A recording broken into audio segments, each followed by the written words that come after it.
I wanted to support my husband, even if his mom treated me poorly like a servant, and even if he didn't stand up for me. But things changed when his favorite brother got hurt and became half paralyzed. My husband started making fun of him, and even teamed up with his mom to make fun of me. That's when I decided I wouldn't take it anymore. Holding my brother-in-law's hand, I promised to get back at my husband and mother-in-law. My name's Mia, and I live with my husband Kent while we work together. I feel really overwhelmed because I have a ton of work to do at home and with my job, and I never get any time for myself. It's because my in-laws, who live nearby, keep asking for my help. Even though my husband and I both work, he never helps with the housework. My mother-in-law treats me more like a maid than a daughter-in-law. Mia, today you need to take your brother-in-law to the hospital. My mother-in-law calls me early in the morning on my day off. I'm supposed to take care of my brother-in-law's daily needs when I'm not working. Before, I was basically forced to drive him around like a taxi, but now I'm looking after him because he's half paralyzed. I'm always sorry, Mia, my brother-in-law said apologetically, but I shook my head. I'm doing it because I want to, so please don't worry, I replied, smiling. But his expression seemed troubled. Before the accident, he was my mother-in-law's favorite. He graduated from a great university, landed a job at a big company, and was kind and gentle to everyone. It seemed like my mother-in-law only had eyes for him, as if he were her only son, leaving my husband, the second son, feeling ignored. Sometimes I got mad at my mother-in-law for treating my husband unfairly. That's why I always wanted to support him. But things changed drastically when my brother-in-law, who used to be so successful, ended up in a wheelchair after the accident. I honestly wish he'd leave already. Being disabled and unable to earn money is bringing shame to the family. My mother-in-law's words were harsh, considering all the help my brother-in-law had given us. She treated him like he didn't belong, which was incredibly cruel. And to make it worse, my husband started joining in, mocking my brother-in-law along with my mother-in-law.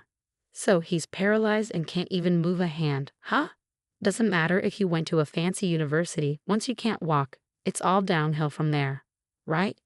When I thought about my brother-in-law, unable to move his legs because of the accident, I couldn't fathom how they could say such things. Unlike my mother-in-law, my brother-in-law was kind to my husband too. But despite that, my husband's remarks only made things harder for my brother-in-law. After all the hospital visits, I hope he'll move out soon. We can take care of my mom ourselves, and he's just a burden now, a disabled person who can't contribute anything. My husband's words were hurtful, and I found myself arguing with him. I reminded him of all the things my brother-in-law had done for us in the past, and that his injuries were just the result of a terrible accident. We shouldn't speak about him like that, especially since he treated my husband equally. I also opened up about how I'd been treated by my mother-in-law all this time. I endured verbal abuse and was made to run errands on my days off. But I went along with it because I hoped my mother-in-law would change her attitude toward my husband and maybe even acknowledge me a little. But no matter how much I pleaded, my husband didn't seem to understand. Since my brother-in-law's accident, my husband suddenly became the priority for my mother-in-law, who used to dismiss him. It was understandable that he'd feel happy about it, but for me, I just couldn't relate. The sudden and extreme change in her attitude was shocking. My mother-in-law was never easy to deal with, but I never expected my husband to change so drastically. Looking back, my husband often left all the household chores to me, but I believed he was making efforts in his own way. That's why his sudden change in attitude was so shocking and upsetting. One day, while feeling frustrated with my husband and mother-in-law, my husband suggested a family trip. I was thinking we could go to Hawaii for a change of scenery and have some fun, he said. As a working couple, we could afford a trip, but what about my brother-in-law who couldn't join us? Would he be left alone at home? When I voiced my concerns, I learned that a helper would be hired while we were away. Still, I couldn't shake the feeling of guilt for my brother-in-law and started worrying if I could even enjoy the trip. A little something to look forward to wouldn't hurt, my brother-in-law said a few days later, sensing my struggle with my husband's idea. I heard about the trip. Don't worry about me, go and enjoy yourself. You've always been there for me during the hospital visits and everything else. It's time for you to relax and have some fun. His kindness touched me, and I joked that going on a trip with my husband and mother-in-law might be more exhausting than usual, which made my brother-in-law laugh. Encouraged by his words, I told my husband we should go ahead with the trip, and we began preparing for our Hawaii adventure. I took charge of planning the itinerary and dealing with the travel agency. My mother-in-law kept changing her hotel and activity preferences, making it a bit challenging to finalize the plans. But finally, 2 weeks before our departure, everything for our Hawaii trip was set. As soon as we landed in Hawaii, I made a decision to separate from my husband and mother-in-law. I had already felt used even before the trip, so I had planned for this moment. Plus, I needed some time alone, which I had been longing for since the days leading up to our departure. Most of my effort went into helping my mother-in-law prepare for the trip.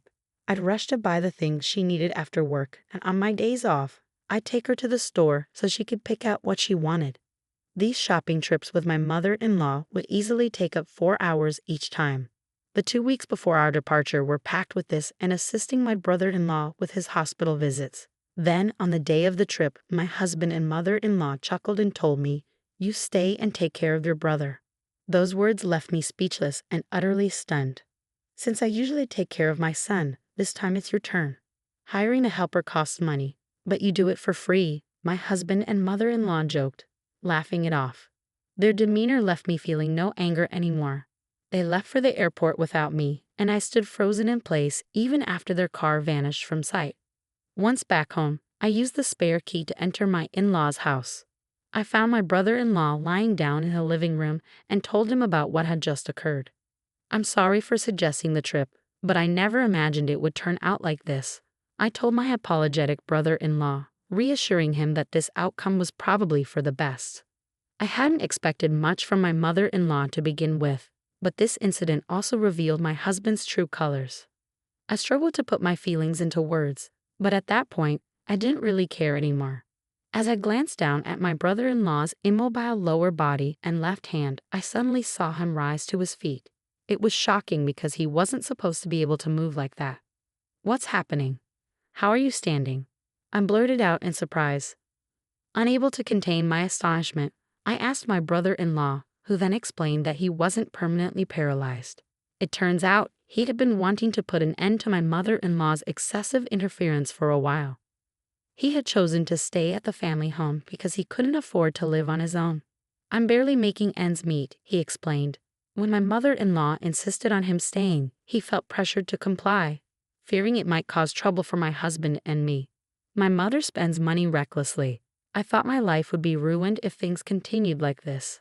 I was naive at the time of the accident, he admitted. He had been contemplating how to break free from his mother's hold without causing issues for us. The turning point came when he pretended to be paralyzed and unable to walk. That's when my mother-in-law's attitude towards him changed. And just as he was wondering what to do next, my mother-in-law began favoring my husband. Listening to his story, I couldn't help but feel genuinely sorry for my brother-in-law. "It's really frustrating, isn't it?" I replied with a wry smile, and my brother-in-law returned the smile. "Well, shall we fight back then? What do you think? You can join in, Mia," he suggested. I had no intention of letting things end like this. This whole situation had disgusted me with my husband and mother-in-law. So of course I agreed to my brother-in-law's proposal. 1 week later, my mother-in-law and husband returned from Hawaii. As soon as they arrived home, my husband called me. "Hey, where are my things?" The apartment was empty when I got back. I explained that I had sent his belongings to my in-laws' house. "I made it so you can live with your mother like you've always wanted," I tearfully told him. But instead of understanding, he started complaining about how I moved his stuff without permission. Ignoring his reaction, I told him I want a divorce. "This is too selfish." He was taken aback, demanding to know what had come over me and who was the selfish one. Finally finding my voice, I confronted him about his betrayal of my trust and how much I had endured for him. And during the preparations for the move, even more of his wrongdoing came to light. It turns out he was secretly giving money to my mother-in-law without telling me. Looking back, my mother-in-law's extravagant shopping habits continued even after my brother-in-law quit his job.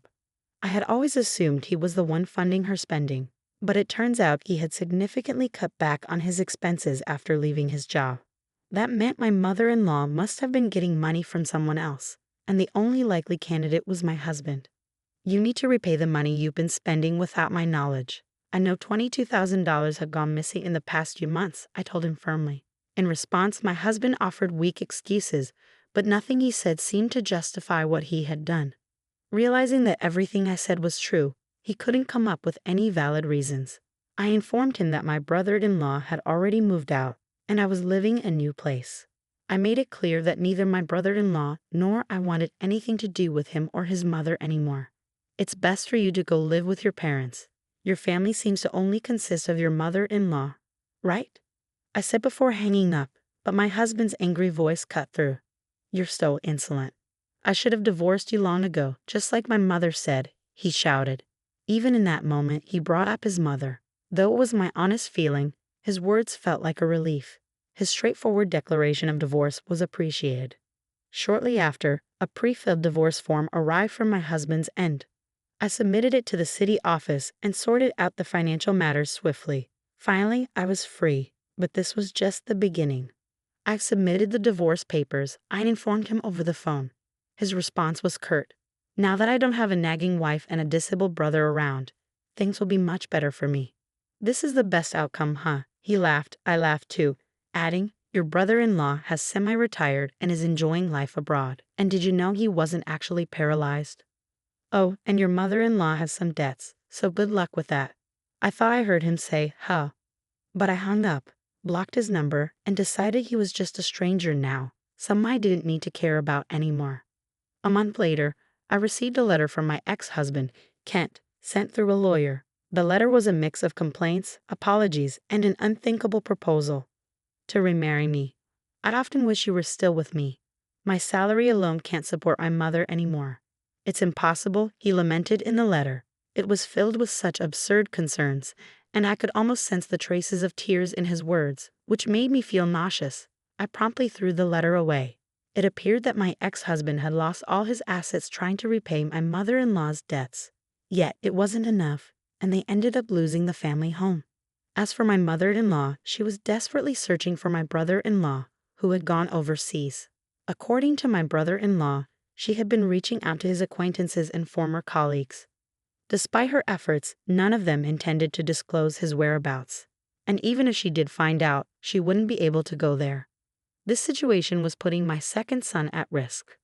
I want to see my older son, she reportedly said, but none of my brother-in-law's acquaintances were willing to help her. It seems that life with Kent has been quite challenging for my mother-in-law since the divorce. Meanwhile, I've been enjoying a peaceful life in my new single-person apartment. It's remarkably calm compared to the chaos of before. It's been a year since the divorce, and for the last 6 months, I haven't heard a word from my ex-husband. Then today, I received an email from my brother-in-law abroad after a long silence. The email contained news that my mother-in-law had finally gone bankrupt, her name even listed in the official Gazette. Curious, I did some digging and discovered that Kent and my mother-in-law are now cohabiting in a small one-room apartment. Needless to say, they're not getting along. Kent is struggling to make ends meet and is drowning in debt, all because of my mother-in-law's uncontrollable spending habits. The sight of them disgusts me, but strangely, recalling the past doesn't fill me with anger anymore. It seems the revenge my brother-in-law and I carried out, what we called a counterattack, has had more than enough effect.